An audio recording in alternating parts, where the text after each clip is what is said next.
Hi, this is Brett Middleton, and in the next 3 to 4 minutes I'm going to give you a sneak peek at the new Mitsubishi Lancer Ralliart. And we're very lucky the other day to get our hands on this new model, which is obviously being launched in Australia here in November 2008, and it's being rather anxiously awaited to be released. Unfortunately a few delays along the way, but when this new model goes on sale, it's certainly going to give the WRX model a bit of a hurry up. Now, the first thing you can see in the photos is the difference between our Evo 10 GSR 5-speed and the Ralliart model. It's got a different wing on the back, but for all intents and purposes from the outside looks very, very similar to the Evo. But what actually is hidden on the inside is effectively it's based on the non-turbo Lancer lower spec version, and it's effectively a non-turbo Lancer upgraded. It's certainly not what we would call a Evo Lancer downgraded, and you'll see as we progress through all these photos some pretty significant differences. And just from the photo to start with, you'll notice that it looks like a normal Evo on the outside, but as you get closer on the inside, you'll see what I'm talking about. And just a little thing, even down to the petrol cap covers, they're a different shape. So obviously on the back it's got the push button tailgate with the Ralliart stick-on badge and logo. From the back you'll notice how dramatically different the wing is to the Evo model. Still looks good. In some ways as a driver in Evo, this wing actually might be a little bit more nicer to drive in traffic, because looking at the back of the Evo all the time, the wing is certainly in your field of vision when you're looking out the rear view mirror. And of course it's got the classic twin outlet tailpipe, reflectors in the bumper bar, and high mount stoplight. From the side you'll notice it looks pretty similar as well, with the Evolution bonnet, aluminium, with the vents and the bonnet scoop in the middle for the turbo at the back of the engine. Not so sure whether I like the wheels or not, but again obviously Mitsubishi have tried pretty hard to make this substantially different to the Evolution models. From the front, obviously same thing. I'm not so sure I'm too fussy about the chrome trim around the grille area, but obviously beauty is in the eye of the beholder. And you can obviously see from the side a lot of similar components to the Evo, and of course the diagonal view from the back, again pretty similar other than the wing. From a nitty-gritty point of view, looking underneath the rear suspension is where things start to dramatically change, and you can see the differences between this and our other video where we show the suspension on our Evo. At the front suspension you'll see again some effectively same layout, but obviously using a lot of different components. That's the front lower control arm looking from the front, and then of course we come around to the side and looking at the drive shaft. You can see the bottom of the upright and the inside of the caliper just on the left hand side where the wheel rim is. And we move around and have a look at the nitty-gritties from the underside of the car. You'll notice the catalytic converter, when you compare it to the Evo, is different, although it's pretty huge in size. There is a small design change there as well, although for the untrained eye might not be immediately obvious. Rear muffler assembly is similar to the Lancer, but again it is not the same part.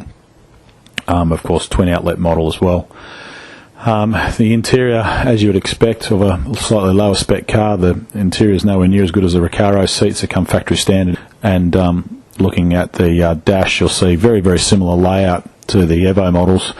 This particular one, unfortunately in Australia at the moment, we're still only getting it with the dual clutch SST electronic shift manual transmission, or semi-automatic gearbox as some people call it. Point alone, it's interesting, the car doesn't come with super sport mode. It's only got normal and sport mode that you can be changed, and the shift pattern mode. You don't of course have the launch control mode, which is a factory option in the Evo model that comes with that transmission. So obviously Mitsubishi again have probably the same transmission. I believe early reports of ratios are a little bit different, but of course pretty similar to the Evo, and I've obviously down-spec'd it again.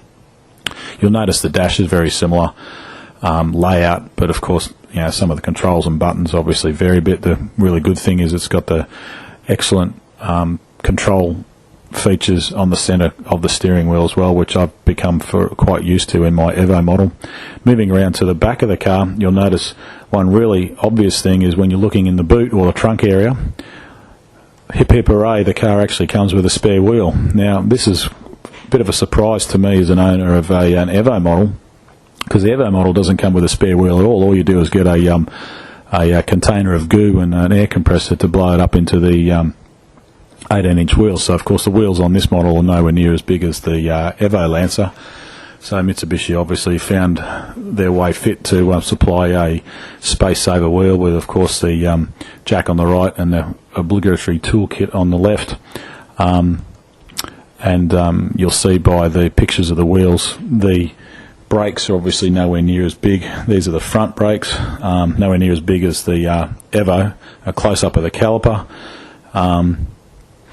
Then again, looking at the rear brakes, not as big as the Evo as well, and a close-up of the caliper as well. So moving forward to the nitty-gritties, obviously turbocharged Myvec engine, doesn't have the red garnish on the top of the rocker cover, but of course, like the Evo model, you can remove that and have a closer look at the engine underneath by simply pulling it off. It's not actually bolted down. Fairly similar layout to the Evo, turbos at the back, inlet manifold at the front, map sensor. One of the big things in the engine bay that has changed though is the effective layout of the air intake, and you'll see in this long photo the intercooler piping's got slightly different flexible tubing as opposed to the Evo model. The air intake effectively is in exactly the same place, but the really big surprise is obviously now the air cleaner is actually right at the back of the engine bay, as opposed to the Evo model, which is in a forward location. But of course they can't move it too much further in the forward location because, as you'll see in the left of that shot there, underneath it is actually the battery. So the battery is now in the Lancer Ralliart model under the bonnet, whereas in the Evo it's actually in the boot. So of course they've had to change the air intake design system completely to accommodate that. You'll notice in this shot it's got a plastic blow-off valve, a bit different location again to the Lancer Evo, which is located at the rear of the engine bay, and you can see a completely different plumbing arrangement, and you can just see there in the forward shot the position of the battery and the ECU to the right of that near the strut tower. The other thing which probably would come as no surprise, and you'll see in this photo, is the front mount intercooler. Now it's nowhere near as big as the Evo model. Effectively I would say it's less than half. It doesn't even cover the whole width of the front grille, and if you look very carefully you'll see the size of it, and it is actually not much bigger than what you can see there. It's sort of a little bit down below the lower lip of the bumper bar and a little bit higher than the back of that number plate, but effectively about the same capacity as the top mount intercooler on a WRX. And of course, as you'd expect, it's Mitsubishi, you've got to do some certain things to down-spec the car. It's not as sharp on its handling. It's still got a lot of the factory Evo fitted stability control features, the AYC and things like that, but obviously programmed differently. The car's got a hell of a lot more body roll, and it's a lot more compliant ride. But after we get our hands on the tuning using the Ecutech software and convert the ECU into a fully adjustable ECU, I think this car is going to certainly give, in its enhanced mode, a Evo 10 standard model a pretty good run for its money. I think Mitsubishi should be certainly looking very, very hard at releasing it with the 5-speed model. There you have it. For more information, obviously you can refer our website on the following links: mrtperformance.com.au. I look forward to receiving your feedback, make some comments on our online forums, and of course there's a lot more of technical information and resource material on the whole Mitsubishi. I'm Brett Middleton, thanks for listening and of course watching. We'll update you soon with some more updates and info on the Mitsubishi Lancer Ralliart model.